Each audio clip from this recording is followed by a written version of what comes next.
beginners, and everyone in between. This video is about 3-wood versus 7-wood. Who's going to win out? Which one is going to be the club for you? Or should you go as far as I might go and play them both? We're going to hit this for every level of golfer. Be sure to hit subscribe and check out what we got coming to you on these two powerhouse clubs that can be so helpful for your development.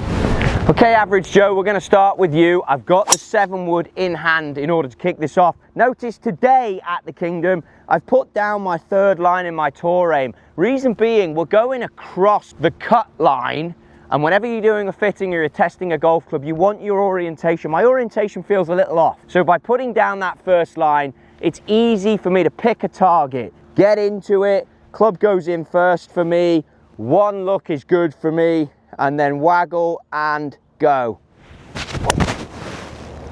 Good. Results like that on the 7-wood all the time is what I feel I get. The strike mark is good, the confidence is coming. Why is this club so good? Why do I love it for the mid to high handicapper and the Tour Pro? But let's start for the higher handicapper. It's shorter for a start. So when the 3-wood comes in, you'll notice the length of this thing, even with the super tag on there from Sky Caddy, it's a good 1.5 to 2 inches shorter. So that enables, which is a swing thing of mine, I'm able to get in there much closer. You've got a ton of loft on the blade.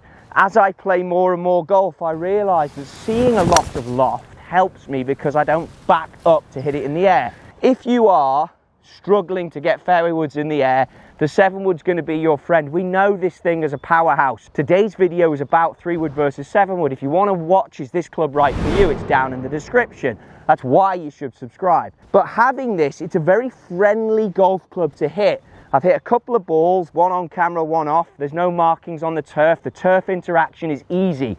If you want to keep the ball flight down as a better player, it can be done just by punching it. We'll cover the technique of that in a minute. But keeping on the average golfer, the reason I love this club is just because of how easy it is to get in the air. This is the wider soled one. It's very good through the turf. The shorter shaft will help you. To crunch it out and get more yardage doesn't necessarily mean that you need to swing it harder. Again, getting back into that punchy golf shot, if you can work with your 7-wood, so a drill is to the top and then moving on the golf ball, you can notice then with the divot that comes out, now look how forward I am, just turning to look at you now, everything is forward, but the strike is also down on it. If I look at my full swing, you can see here the attack angle on that last shot, down 2.1. That means from halfway down to impact, down 2.1. So the 7-wood I like because it gets us moving forward on the golf ball. So again, you can use it as a test club. If you're new to golf, this might be the first wood that you want to try, because I don't want you to feel, and we see this with errors with the driver, there's no loft on it. I back up and I start trying to hit it in the air and I hit these loosey-goosey slices. Whereas what I want you to try and do is understand that even off the floor, or if you want to start with the tee peg, you can tee it and then you can still move forward on it. Now there's a good tee height for a 7-wood. It's not too high, but I don't need to help it in the air. I can simply move forward on it and it comes out with plenty of forward momentum. Lost that one a bit to the right, but you get the point I'm trying to make. Obviously, there's the benefits. You can get this club out of every lie which way possible. But as we then look to the better player, you're able to, yes, flight it down, but it's a very easy club to add spin to. Beautiful cut onto target. That one was hit maybe a little high, but it gets me higher on the spin rate, just over 3,000. And then if I want to get one that spins a bit more than that, I'm gonna have to hit it a bit more out the heel. There you go. So a high faded 7-wood, very easy to do. Landed much shorter on the visual, spin 3973. That's the shot I was looking for. So if you want to take yardage off, really cut across it, get that ball forward and fade it, you can do that. But then also as a better player, you can get on top of it because the shaft is so short and get it moving. So you're the gamer, you're the baller. The 9 wood needs to be picked on based on the golf course you play. You've got to have a squad of clubs. The 7 wood for me is the modern day 5 wood, based on the loft on the blade. So you as a great player know how to turn that 7 wood down, get out of it what you need. The 5 wood has gone too strong for me in more modern years, but the 3 wood is there if the golf course requires it. That's if you've got a lot of ball speed and you're a great player. If you're playing tour championship golf courses, the driver 3 and 7 wood could well be a perfect setup for your game. So for a tour player, as we talk about that category, then you've got the areas that you can use it out of the poor lie, you can use it out the trap, you can obviously work this thing around the green. We saw Justin Rose do that so successfully up there at Pebble when he finished his golf tournament on that grass where it gets dormant here in California. The sole allows you just to putt with this thing and still get some energy out of it. There's a lot of plus points for this, and it is an amazing tool for the better player. I often carry a 3-iron, but have now pretty much solely replaced it with the 7 wood. Having just been on a trip where it was extremely windy up at Bandon Dunes, I was able to control the flight of this as well, and that is as a result of the short golf shaft. Now, the 3 wood, when it comes into play, it's intimidating for a few people now. When I was younger, this was obviously a go-to club for off the tee. We've now learned through strokes gained and through our clip data that there is really no benefit to hitting the 3 wood of being shorter and in fairway. You may as well be further up, closer to the hole and in the rough. That has been proven through data, which is important. The drivers have become easier to hit, so the 3 wood has come an option. And this is what you have to choose. Let's start with a great player. Do you want a second driver? That then becomes mini driver or strong 3 with 13 degrees. I think as we look at mid-handicap golfers, we need you to understand that yes, this is easier to hit potentially in the air dependent on your technique. So driver's going to be on a tee. You want to hit that in a certain way, but you may still be steep on it, down with a tack angle. The 3 wood's going to be more beneficial to you. Now, when it goes behind the golf ball, a lot of players these days are intimidated by how shallow it is versus the driver. I understand that. They prefer hitting the larger head. But some positives for the 3 wood. It can gouge out of tough lies. If I go off of the turf here, because of the shorter shaft again, if I'm a good player, I can get down and into this golf club. More loft means it's easier to shape.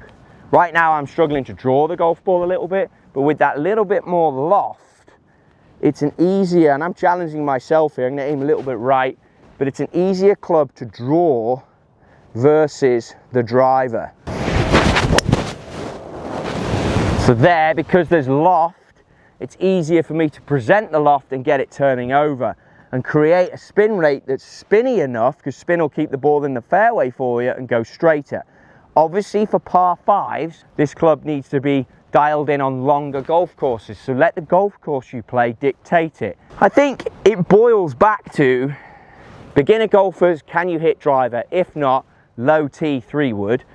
Good players, do you want to ask yourself, what length golf course do I play? Where does this fit in? And then great players, do you want a second driver? And do you want your 3 wood to be a cannon? Because you're not going to use this off the tee. There is no need for you to use it off the tee because you should be strong with your driver. Then this club should be something that should go in behind driver. And you probably want, I have about a 20-yard gap between that and driver. What do I couple with? Yes, there's a 3 wood. Yes, there's a 7 wood. Do I need this and this?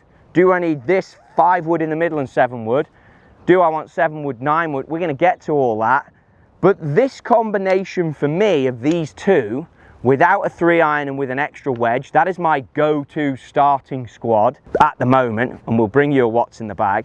But basically having these two allows me to hit that cutty shot that you saw. I can punch this if needed because the shaft is so short. So based on this club alone and how versatile this is, the only thing I can't do is hit the 275 number, which I can do with this if crunched, and obviously really lives at like a 250 as a comfortable one. But having the ability to really crunch this if needed, get it out the top of the club with no spin, like that last shot I hit there, only 3,400 spin, but it really does sit there in a good gap between the two. So I've picked this based on gapping between driver and 7-wood, and 7-wood being so versatile is that it's my go-to club that sometimes I'll chop it up as a 3-iron. That's me.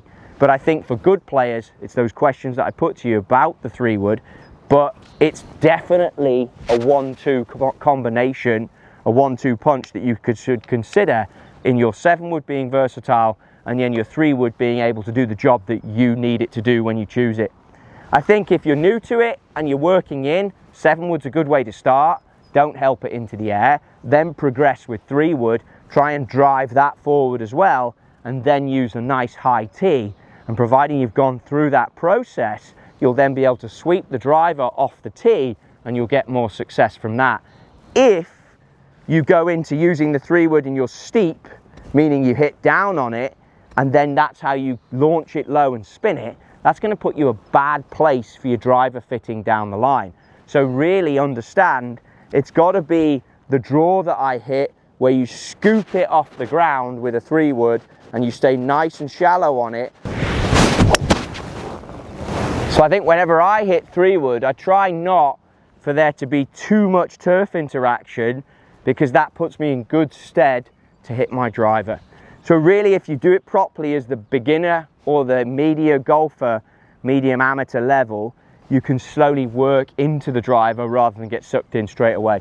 But the combo for me of these two is working right now, and again, based on golf courses, based on where I play, and just based on how brilliant these 7-woods are this current modern day. If you like what you're seeing, be sure to subscribe.